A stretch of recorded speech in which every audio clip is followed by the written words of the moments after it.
नमस्कार साथियों। इस वीडियो में हम देखने वाले हैं प्राचीन भारत का इतिहास, प्रागैतिहासिक काल।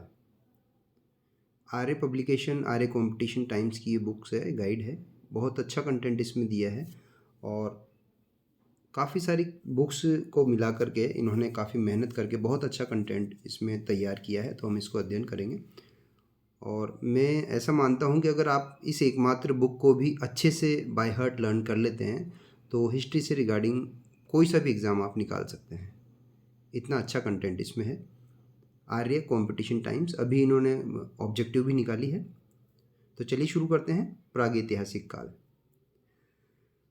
प्रागैतिहासिक काल, आद्य ऐतिहासिक काल, ऐतिहासिक काल, 3 भागों में बांटा है इतिहास को।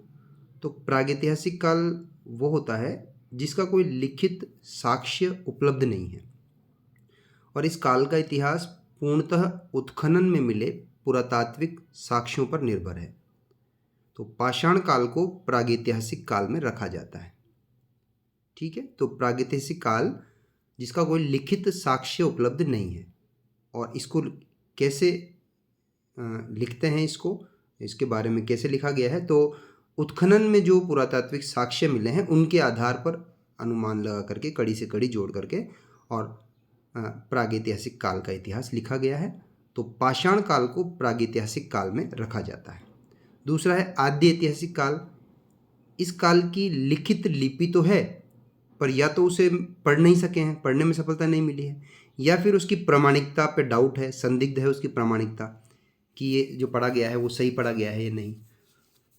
तो प्रागैतिहासिक काल में लिपि ही नहीं है, लिखित साक्ष्य नहीं। आद्य ऐतिहासिक काल में लिखित साक्ष्य है परंतु प्रामाणिक नहीं है। तो हड़प्पा और वैदिक संस्कृति की गणना आद्य ऐतिहासिक काल से की जाती है। ऐतिहासिक काल, ये पूरी तरह से इसका इतिहास लिखित साधनों पर निर्भर करता है। इसमें पुरातात्विक एवं साहित्यिक विवरण उपलब्ध है और इसकी लिपि को पढ़ने में सफलता भी मिली है। तो ईसा पूर्व 6ठी शताब्दी में ऐतिहासिक काल, 6ठी शताब्दी से ऐतिहासिक काल प्रारंभ होता है। 600 ईसा पूर्व से जैन बौद्ध धर्म जो आया ना, उस तब से शुरू होता है। तो ऐतिहासिक काल वहाँ से प्रारंभ माना जाता है भारत में। उसके पहले का जो इतिहास है वो प्रामाणिक नहीं माना जाता है, इसलिए ऐतिहासिक काल का प्रारंभ 600 ईसा पूर्व से माना जाता है। तो प्रागैतिहासिक काल में पाषाण काल को, हड़प्पा और वैदिक संस्कृति को आद्य ऐतिहासिक काल में, और 6ठी शताब्दी ईसा पूर्व से ऐतिहासिक काल। अब काल विभाजन दिया है तो सेनोजोइक महाकल्प। सेनोजोइक महाकल्प में स्तनपायी या स्तनधारी मैमल्स उत्पन्न हुए और सेनोजोइक को भी अनेक भागों में बांटा है। पेलियोसिन, ये 8 करोड़ वर्ष पहले था, पेलियोसिन। इयोसिन 6 करोड़ वर्ष पहले। ओलिगोसिन 3 करोड़ 50 लाख वर्ष पहले। मायोसिन 2 करोड़ 50 लाख वर्ष पहले। प्लायोसिन 1 करोड़ 20 लाख वर्ष पहले और प्लीस्टोसिन 30 लाख वर्ष पहले। तो प्लीस्टोसिन को नियोजोइक भी कहा जाता है, नियोजोइक। होलोसिन, ये 10,000 वर्ष पहले था। समस्त लिखित इतिहास होलोसिन युग का है। जितना भी लिखित इतिहास है वो होलोसिन युग में आता है।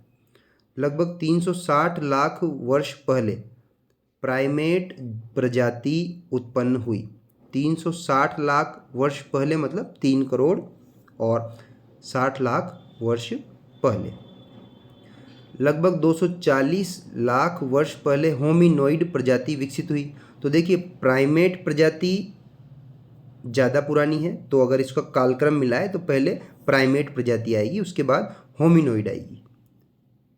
होमिनोइड का विकास प्राइमेट से हुआ। होमिनोइड में वानर या इंग्लिश में एप शामिल थे। लगभग 56 लाख वर्ष पहले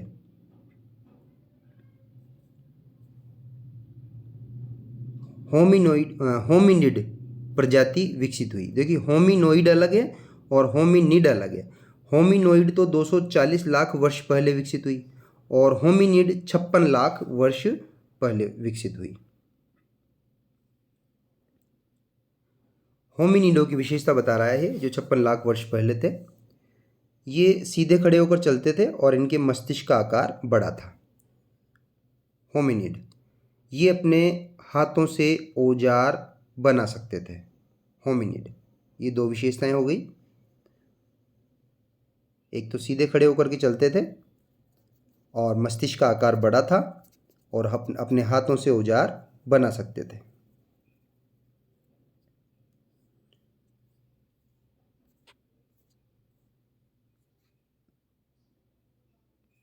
होमिनिडों का उद्भव अफ्रीका में हुआ 56 लाख वर्ष पहले। सबसे प्राचीन होमिनिड जीवाश्म ऑस्ट्रेलोपिथेकस का है। तो ऑस्ट्रेलोपिथेकस क्या है? ये होमिनिड प्रकार का मानव है, एप है, APE, 56 लाख वर्ष पहले। ठीक है। होमिनिड प्लायोसीन युग के हैं। प्लायोसीन, तो देखिए प्लायोसीन 1 करोड़ 20 लाख वर्ष पहले था और होमिनिड 56 लाख वर्ष पहले का था। तो ये इसी के बीच की अवधि में पड़ता है, 1 करोड़ 20 लाख वर्ष पहले के बीच की अवधि में पड़ता है। 1 करोड़ प्लायोसीन युग के ये माने जाते हैं। होमिनिड प्लायोसीन युग के हैं। होमिनिड से ही ऑस्ट्रेलोपिथेकस के बाद होमो प्रजाति विकसित हुई। तो देखिए होमिनोइड से होमिनिड विकसित हुई, फिर होमिनिड से होमो प्रजाति विकसित हुई।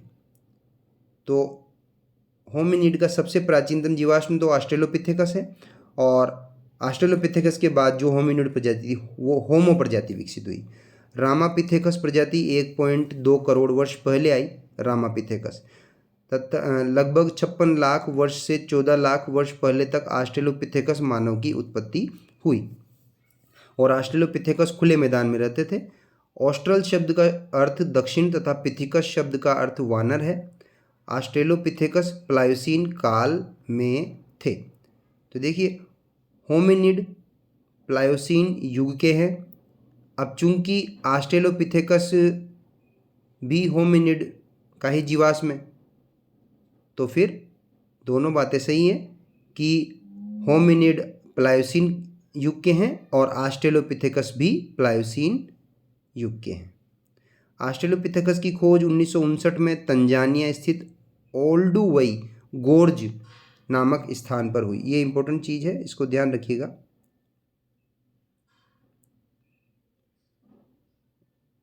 ये वाला, ये कंटेंट चाहे तो आप नोट कर लीजिएगा। देखिए जो चीज़ें हम पढ़ते हैं उनमें जो आसान हमें लगती है उसको हम छोड़ दें और जो कठिन होती है उनके हम नोट्स बनाते चलें, तो रिवीजन में आसानी रहती है। तो ऑस्ट्रेलोपिथेकस की खोज 1959 में तंजानिया में स्थित ओल्डुवई गोर्ज नामक स्थान पर हुई।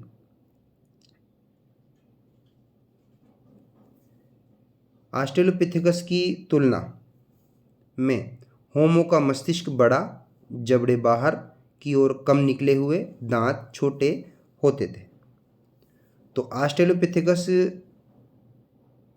यहाँ पर जो होमिनिडों की विशेषताएं हैं वही ऑस्ट्रेलोपिथेकस की विशेषताएं हैं।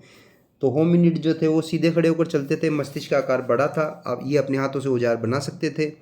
और वहीं हम बात करें तो होमो का मस्तिष्क बड़ा था, इनका भी मस्तिष्क का आकार बड़ा था क्योंकि दोनों थे तो होमिनिडी, जबड़े बाहर की ओर निकले हुए थे।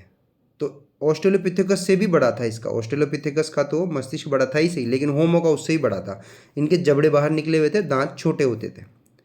अब होमो प्रजाति जो हमने पढ़ा कि होमिनिड से ही विकसित हुई है ऑस्ट्रेलोपिथेकस के बाद। तो अब होमो प्रजाति में विकास का क्रम, तो देखिए होमो हैबिलस, होमो इरेक्टस, ये सब होमो से विकसित हुए हैं। होमो सेपियंस और होमो हाइडलबर्ग, होमो निएंडरथल, होमो सेपियंस। तो देखिए इसने क्या किया है, यहाँ पर देखिए होमो प्रजाति से विकसित कौन कौन से हुए हैं? होमो हैबिलस, होमो इरेक्टस, होमो सेपियंस। उसके बाद फिर आप देखिए होमो सेपियंस को भी इसने दो भागों में बांट दिया, होमो हाइडलबर्ग और होमो निएंडरथल। फिर चौथा है होमो सेपियंस सेपियंस। तो इस तरह से मूल रूप से 4 प्रकार से होमो प्रजाति बांटी गई है, होमो हैबिलस, होमो इरेक्टस, होमो सेपियंस और होमो सेपियंस सेपियंस। होमो हैबिलस की बात करें तो ये औजार बनाने वाले थे, होमो इरेक्टस की बात करें तो ये सीधे खड़ा होकर दो पैरों पर चलने वाला मानव था। और होमो सेपियंस या प्राज्ञ मानव या चिंतनशील मानव की बात करें तो ये बुद्धिमान व्यक्ति था। और होमो सेपियंस सेपियंस तो ये वर्तमान जो प्रजाति है मानव प्रजाति वो है ये होमो सेपियंस सेपियंस। तो हम लेते हैं पहले होमो हेबिलस। विकास के क्रम में ये औजार बनाने वाले थे। होमो हेबिलस के जीवाश्म इथियोपिया में ओमो और तंजानिया में ओल्डुवई गोड से प्राप्त हुए हैं। तो देखिए ऑस्ट्रेलोपिथेकस की खोज भी तंजानिया में स्थित ओल्डुवई गोर्ज से ही हुई है 1959 में। और होमो हेबिलस की खोज भी एक तो इथियोपिया में हुई है ओमो में, और फिर तंजानिया में भी पाए गए हैं ओल्डुवई गोर्ज से, जहाँ से ऑस्ट्रेलोपिथेकस पाए गए हैं। और इन्हें औजार बनाने के कारण प्रथम कारीगर मानव भी कहा जाता है। तो प्रथम कारीगर मानव होमो हेबिलस। दूसरा है होमो इरेक्टस। ये सीधा खड़ा होकर चलने वाला दो पैरों वाला मानव था। इन्हें पिथेकेंथ्रोपस या इरेक्टस मानव कहा जाता है। यह प्रजाति 2 लाख वर्ष पहले समाप्त हो गई। होमो इरेक्टस पिथेकेंथ्रोपस का अर्थ है सीधा चलने वाला कपी मानव। तो ये कपी मानव है। देखिए इधर भी आया था ये होमिनोइड, इसको भी एप कहा गया है होमिनोइड। और ये होमो इरेक्टस भी कपी मानव कहा गया है। पिथेकेंथ्रोपस पहले मानव थे जो अफ्रीका से बाहर आए। होमो इरेक्टस के प्राचीनतम जीवाश्म अफ्रीका एवं एशिया दोनों महाद्वीपों में पाए गए हैं, जैसे कूबीफोरा, मोड जोकर्तो, संगीरन, पश्चिमी तुर्काना और केन्या और जावा। यहाँ से अफ्रीका एवं एशिया दोनों महाद्वीपों में पाए गए हैं होमो इरेक्टस। इंपॉर्टेंट है, आप इसको नोट कर लीजिएगा। दोनों जगह से पाए गए हैं होमो इरेक्टस। तो वो ऐसा कौन सा मानव था प्राचीनतम जिसके जीवाश्म अफ्रीका और एशिया दोनों महाद्वीपों से पाए गए हैं? तो होमो इरेक्टस। जैसे कूबीफोरा से मिले हैं, मोड जोकर्तो से मिले हैं, संगीरन से मिले हैं, पश्चिमी तुर्काना और केन्या और जावा से मिले। अग्नि का प्रयोग करने वाली प्रथम प्रजाति होमो इरेक्टस थी। बहुत इंपॉर्टेंट, अग्नि का प्रयोग करने वाली मानव की प्रथम प्रजाति थी होमो इरेक्टस। और सीधा खड़ा होकर चलने वाला मानव भी यही था, कपी मानव भी यही था। पहली बार जो अफ्रीका से बाहर आने वाला मानव वो भी यही था। और इसे पिथेकेंथ्रोपस भी कहा जाता है, मतलब सीधा चलने वाला कपी मानव। एशिया में पाए गए अब जीवाश्म अफ्रीका में पाए गए जीवाश्मों की तुलना में परवर्ती काल के हैं। होमोसेपियंस या प्राज्ञ मानव या चिंतनशील मानव। तो होमोसेपियंस बुद्धिमान व्यक्ति के लिए प्रयुक्त लैटिन भाषा का शब्द है होमोसेपियंस। और इस शब्दावली का सर्वप्रथम प्रयोग कार्ल लीनियस द्वारा किया गया। तो होमोसेपियंस जो शब्द है, जो शब्दावली है, इसका प्रयोग सबसे पहले किया कार्ल लीनियस द्वारा। नोट कर लीजिएगा इसको। और होमो हाइडलबर्ग, यह प्रजाति 8 लाख से 1 लाख वर्ष पहले तक थी। जर्मनी के हाइडलबर्ग में पाए गए जीवाश्मों को होमो हाइडलबर्गेसिस कहा गया है। जर्मनी के हाइडलबर्ग, जर्मनी से। होमो निएंडरथल, यह प्रजाति 1,30,000 वर्ष से 35,000 वर्ष पहले तक थी। जर्मनी की निएंडर घाटी में पाए गए जीवाश्मों को होमो निएंडरथेलेंसिस कहा गया है। शवाधान की शुरुआत निएंडरथल मानव ने की थी। ये इंपॉर्टेंट है, इसको नोट कीजिएगा। शवाधान की शुरुआत निएंडरथल मानव ने की थी, बहुत इंपॉर्टेंट है। तो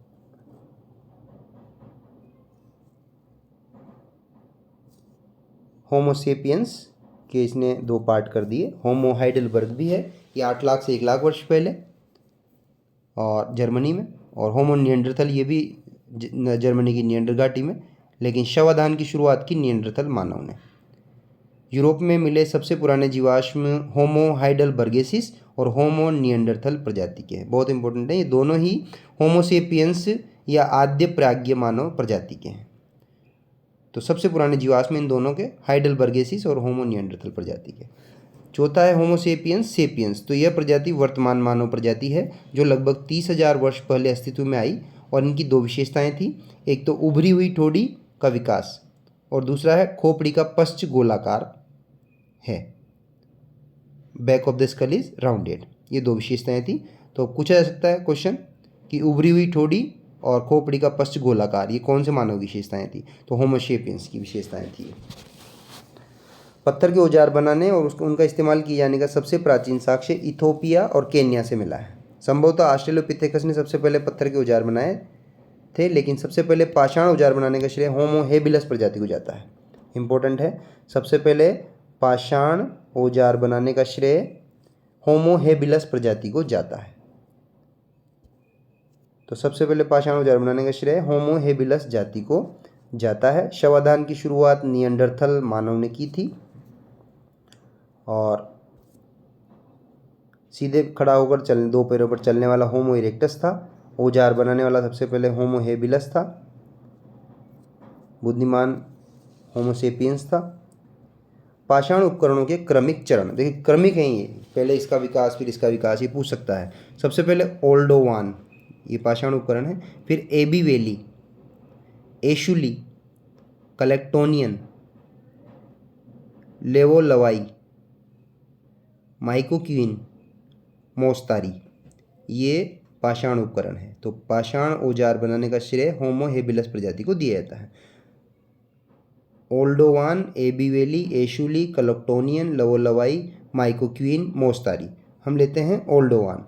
इसे मोड फर्स्ट भी कहा जाता है। यह होमो हेबिलस से संबंधित संस्कृति है। इसकी खोज तंजानिया स्थित ओल्डुवाई गोर्ज से लुई लीके ने 1930 के दशक में की थी। तो तंजानिया स्थित ओल्डुवाई गोर्ज,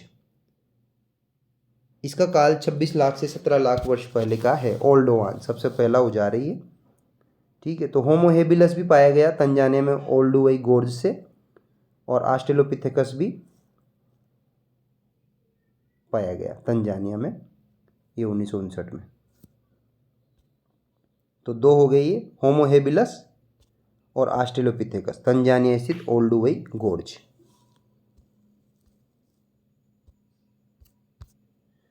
पाषाण उपकरणों का क्रम देख रहे हैं। सबसे पहले ओल्डोवान, तंजानिया स्थित ओल्डुवाई गोर्ज से, इसका टाइम 26 लाख 17 लाख वर्ष पहले का है। फिर आता है एबी वैली। यह यूरोप की सबसे पुरानी पाषाण औजार संस्कृति है, लेकिन यह यूरोप तक सीमित रही। इसका काल 6 लाख से 4 लाख वर्ष पहले का है। इसके हस्त कुठार लंबे चौड़े भारी भरकम तब बेडोल होते थे। इसे तैयार करने के लिए गहरे प्राथमिक शल्कों की केवल एक श्रृंखला उतारी जाती थी। एशुली या एशुलियन, इसे मोड सेकंड भी कहा जाता है। तो मोड फर्स्ट तो है ओल्डोवान और मोड सेकंड है एशुली या एशुलियन। फ्रांस के सेंट एशुल से प्राप्त औजारों के आधार पर इसका नाम एशुली रखा गया। एशुली पाषाण औजार संस्कृति होमो इरेक्टस से संबंधित है। इसकी विशेषता अंडाकार और नाशपाती के आकार का हस्त कुठार है। इसका काल 17.6 लाख से 1.6 लाख वर्ष पहले का है, अर्थात निम्न पूरा पाषाण काल का है एशुली का।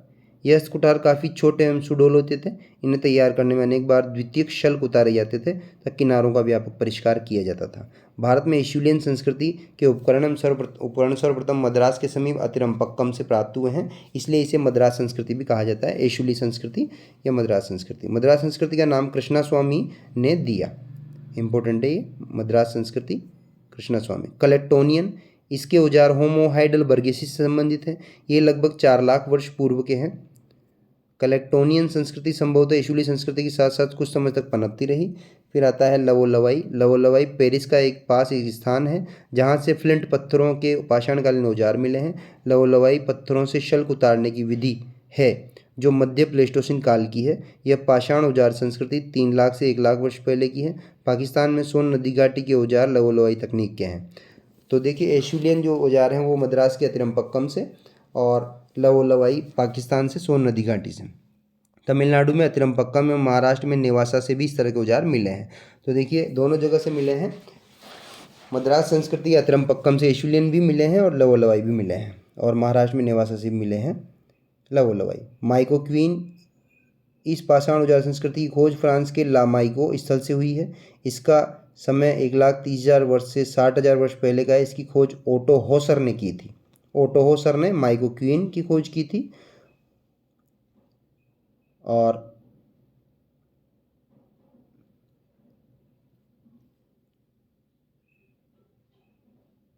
मोस्तारी, ये निएंडरथल मानव के पाषाण औजार की संस्कृति है।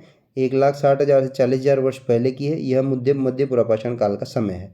तो मोस्तारी का संबंध है मध्य पुरापाषाण काल से, और लवो लवाई का संबंध है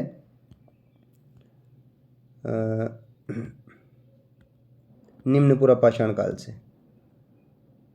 ये है एशुलियन संस्कृति निम्न पुरापाषाण काल संबंधित है। एशुलियन संस्कृति निम्न पुरापाषाण काल, और मोस्तारी मध्य पुरापाषाण काल संबंधित है। डेनमार्क के विद्वान C.J. थॉमसन ने कोपनहेगन संग्रहालय की सामग्री के आधार पर 1836 ईस्वी में मानव प्रजाति को त्रिकाल में विभाजित किया: पाषाण काल, कांस्य काल और लोह काल। ये किसने किया? ये मानव इतिहास को 1836 में डेनमार्क के विद्वान C.J. थॉमसन ने, इंपॉर्टेंट है, C.J. थॉमसन ने मानव इतिहास को पाषाण, कांस्य और लोह काल में बांटा। पाषाण, कांस्य, लोह काल में डेनमार्क के विद्वान थॉमसन ने, C.J. थॉमसन ने। सेकंड पार्ट में आगे पढ़ते हैं, और वीडियो अच्छा लगे तो वीडियो को लाइक और शेयर करें, चैनल को सब्सक्राइब करें। धन्यवाद।